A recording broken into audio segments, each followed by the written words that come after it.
Good morning, Kids Point. Today, we are going to be talking about purpose. And so I want us to look at some things and kind of figure out maybe what their original purpose was. So we're going to start out with Play-Doh. I'm going to put some questions on the screen. You guys talk a little bit about Play-Doh and what you think.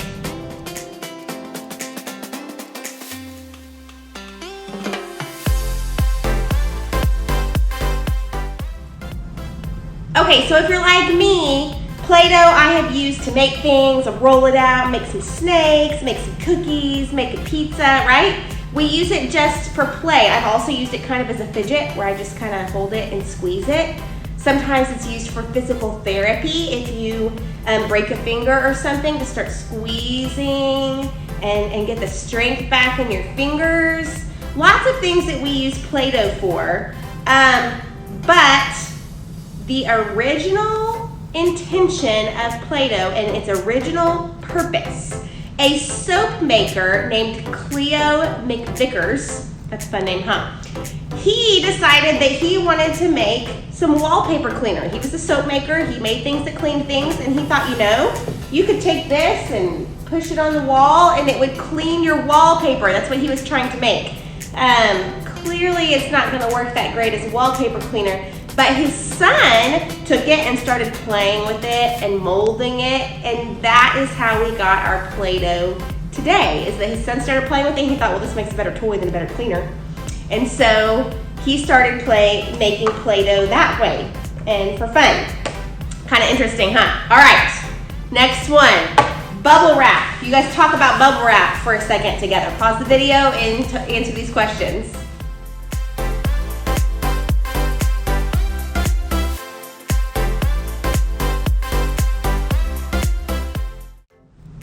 Okay, so I don't know about you, but I love bubble wrap. There's something about popping these.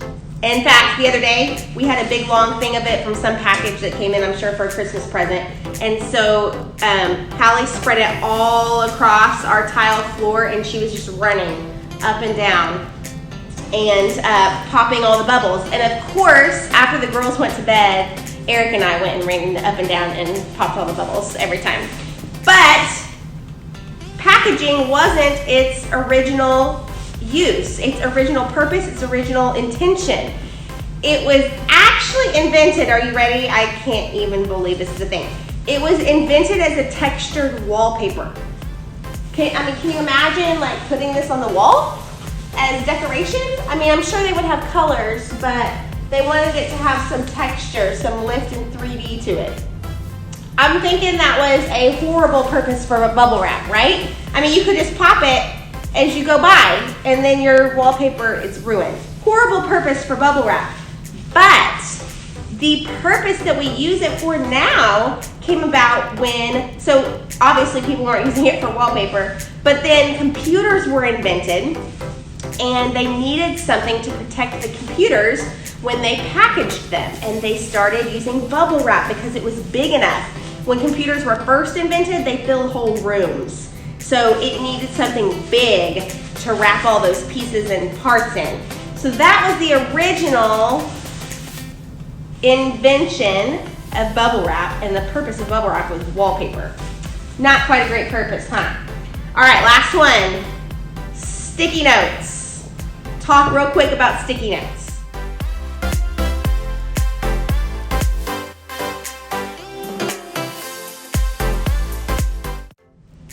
Okay, sticky notes come in all shapes and sizes, right? This one has like lines on it and it's a notepad for me. This one's a little bit bigger. These I use as bookmarks all the time. I love sticky notes because you could stick them on something and peel it off and it doesn't stick to any surface. It doesn't leave residue, it doesn't ruin anything. It's wonderful. But Spencer Silver is the inventor of sticky notes. He was trying to make a really strong adhesive. Whatever he was making, he was trying to get it to stick really well, but he clearly failed at what he thought he was making because he came out with the adhesive for sticky notes, which didn't stick to anything. So it wasn't really strong, but it was strong enough to where that's not gonna come down, but I can pull it off. And so the original purpose of it being really strong didn't work, but its new purpose was even better. And you know, our Bible point today reminds me of all these things, because our Bible point today is that we each have a purpose.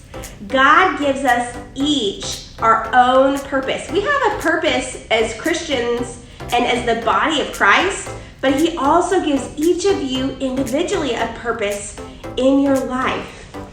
And you know, sometimes those purposes can be surprising. Like, who would have thought wallpaper would turn into packaging material? Or a strong adhesive into something that wouldn't stick, right? Or a cleaner would turn into a toy. So sometimes they're unexpected, or the purpose changes. And your purpose in life can change as you grow. Your purpose right now is going to be different than when you are 40 and 50 years old. God is going to give you a specific purpose. So we're going to learn about that today by listening to the story of Esther. So watch this video real quick, and then you guys learn with your teachers how God has given you each a purpose. I'll see you later. There once was a woman named Esther, who was a queen in a far-off land called Persia. But Esther was Jewish, and God had a plan for her life in this land. Queen Esther heard of a terrible plan that an evil man named Haman had formed against her people. But Queen Esther was very brave, and she risked her own life for her people when she realized what was at stake. Esther chose to speak up for what she believed in, and even though she was very scared, she went to meet the king while he was with Haman and said, "If I have found favor with the king, and if it pleases the king to grant my request, I ask that my life and the lives of my people be spared." The king was shocked that someone would try to hurt his queen, and he said, "Who would do such a thing to you?" Queen Esther said, "The wicked Haman is our enemy." Haman grew pale with fright, for his plot had been discovered. The king jumped to his feet in anger, and Haman was sent to be executed. The king sent a decree across the land, and the Jewish people rose up to defeat anyone who tried to harm them. Wherever the king's decree was read, the Jews rejoiced and had a great celebration. To this day, the Jews celebrate this holiday of Purim every year, remembering the bravery of Queen Esther and the power of God.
Welcome to the Totally Kid Show, the show where we explore God's amazing world. From alpacas to bass guitars, we're gonna check it out. Today we're going to find out the purpose of some old tools that we found in the workshop. Believe it or not, most of these tools are over 100 years old. And our friend Bob is a tool expert, and he's gonna help us out. Bob? Bob? Where's Bob? Bob! Bob! Oh, sorry, kids. I got a little lost back there. What are we looking at today? We found this in the workshop. What is it? Well, I bet it's a handle of some sort. What do you think? Talk to a friend and guess what the purpose of this tool is.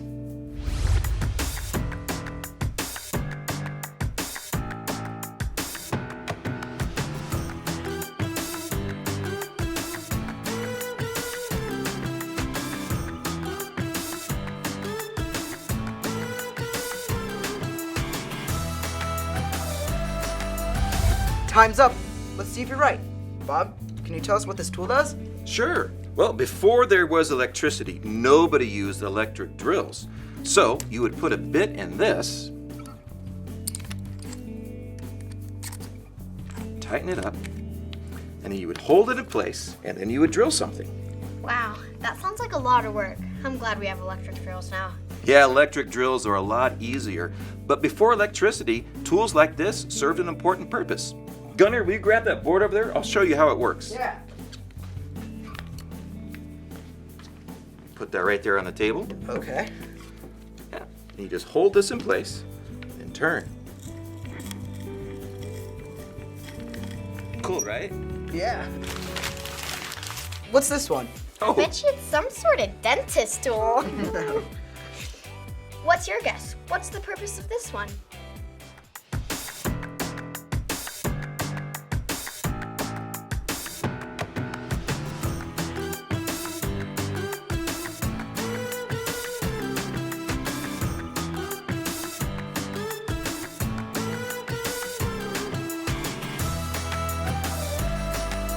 Time's up. Bob, what is the purpose of this one? well, this tool is used to melt metal, like iron. So you'd put the iron in this part and hold it over a flame until the metal melted. Then you would pour it into a mold. This pointy end is used to smooth out the metal and scrape off any excess. But this is made out of metal. Wouldn't it melt too? That's a good question, Gunner. This tool is made of a harder metal, so it won't melt. Wow, that's pretty neat. Oh, I know. I bet you this was a comb for someone who only had 3 hairs. Not exactly. You've got 20 seconds. Guess the purpose.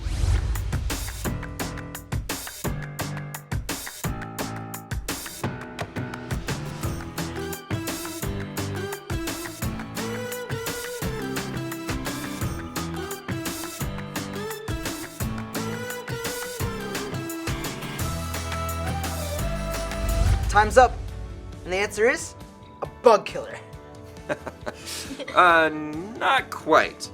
This is called a saw rest. Bethany, can you grab that saw over there? If you look at a saw, it has all these pointy things on it. Those are called teeth. The saw rest is used to make sure that those teeth are pointed in the right direction so you can cut through wood easily. Wow, that sounds like an important purpose. So without this saw rest, your saw could get too dull to keep cutting. That's right, this tool may not look like much, but it's very important to keep the saw in the right shape. Okay. Don't tell me. This is a grabber thingy. Like if the tissue box is a little out of reach? Nope, nice try. Maybe you want to let your audience give it a try? Sounds good. Go for it.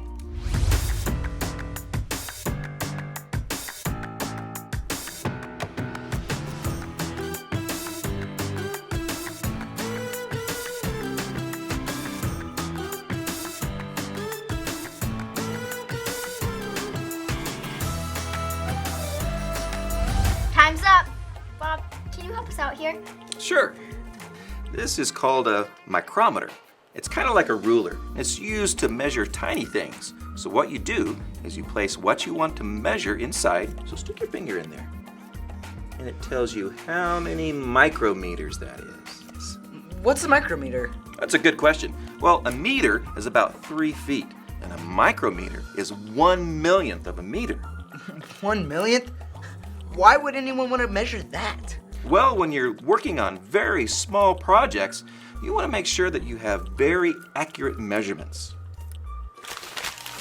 Well, I've got one more tool here. Can you guys guess what this one is? Is it a hammer of some sort? No, I think it's a pin. Well, nice try, but you're both wrong. Let's see if your audience can guess what it is.